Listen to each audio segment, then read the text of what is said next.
I'm Elizabeth, I'm 12 and I'm 12 years old.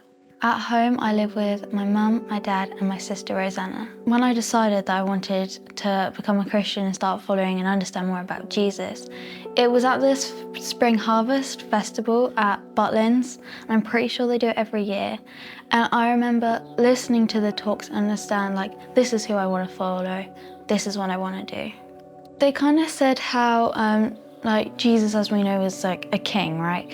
But he wore a crown of thorns rather than a crown of gold. And they kind of talked about flipping the perspective. It kind of felt like that you don't have to be this big person to understand Jesus.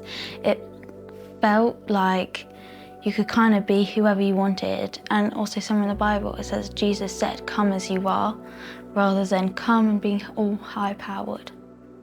So over the past few years, I feel like that my faith has grown quite dramatically, actually.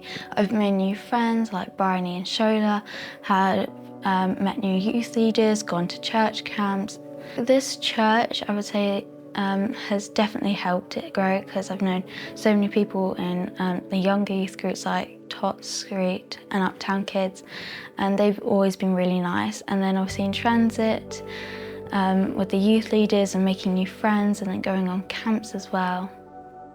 I remember being down on the beach at a Suffolk camp, and like someone brought their guitar and we just sang worship songs, and it just felt almost magical, and it was so nice to be in that moment.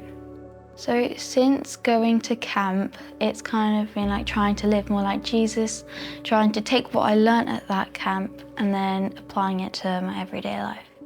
Kind of like waking up, praying, saying thankful to God, trying to open my Bible, whether that being my paper Bible or the virtual Bible on my phone.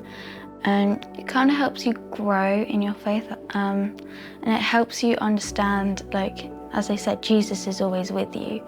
That even when you go through those tough times, he's still walking with you, and he will always be with you. He will never leave your side. Like, we're on this earth to get to know Jesus, to get to know God, so then we can go into heaven. Well, it was at the Wash Sniper Revolution that I thought of being baptised. I was like, I've gone through so much, and I'm just trying to look for the next step to get closer to God. What is it? And then I'm sure we were talking about it in our room. I was like, has anyone thought about baptism? And I was like, oh yeah, that's like the next step that I'm looking for. That's what I want to do. That's how I want to grow my faith. I still know that I'm not going to be perfect, and I'm not going to be Jesus and act like him fully, but I'm going to still get closer. It's going to be a massive thing where I'm going to get closer to being like Jesus. It's like this all-round thing where even if I do sin, even when I do get it wrong, doesn't mean that I'm now allowed, but he will still love me, and no matter what I go through, he's there for me, he still cares for me. It's not like I've done something wrong, he's gone away. I've done something wrong, he wants to fix it with me. We have seen your testimony, we've heard your story. It's been a privilege to be part of that in some way too. And with those things in mind, we now gladly baptise you in the name of the Father, the Son, and the Holy Spirit.